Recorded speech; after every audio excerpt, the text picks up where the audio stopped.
Nay, anong na yung may bag ka? Aking patibag mo, anapon mo siya. Tutuputin ko ba na nang nangyo?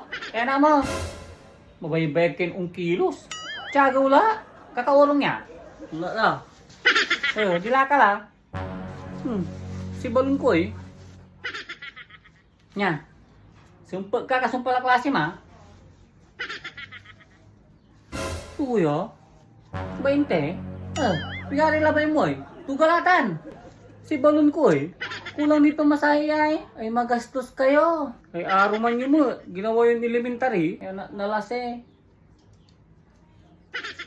Nga. Araw man yung pangko. Sa samplo interview. Dugalatan.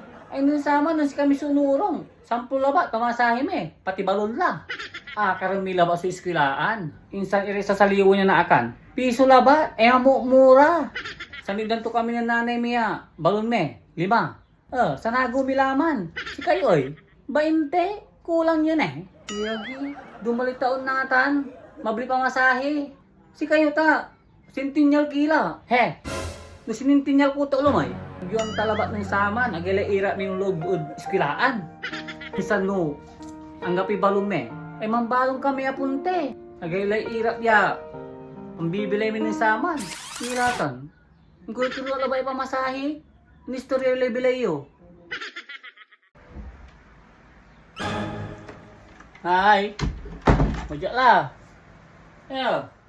Nung takasempot ka la. Grabe super of school me.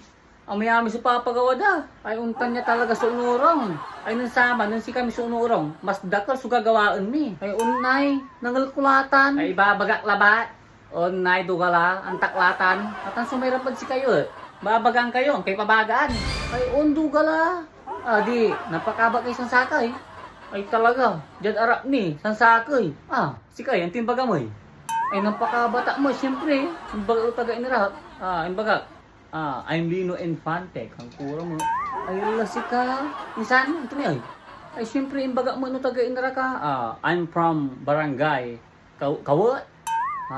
Pakabalang Street, Pangasinan. Kang kumuta. Di man tipak ira. Ay amin niya man papakabat. Ay tipak anda. Ay siri na. Tawalay to po da. May describe your mother kan to ang kulawari ubatan. Akin ay. Sige pa, timbaga ma. Hindi la. Ulitin ko ni, nani inil ka niya ni Jai. Ay bagam na kang ko. Ito lahat ay bagam na ba dyan natin ay. Unya ay. Describe your mother kanda. Nang Tagalog ka.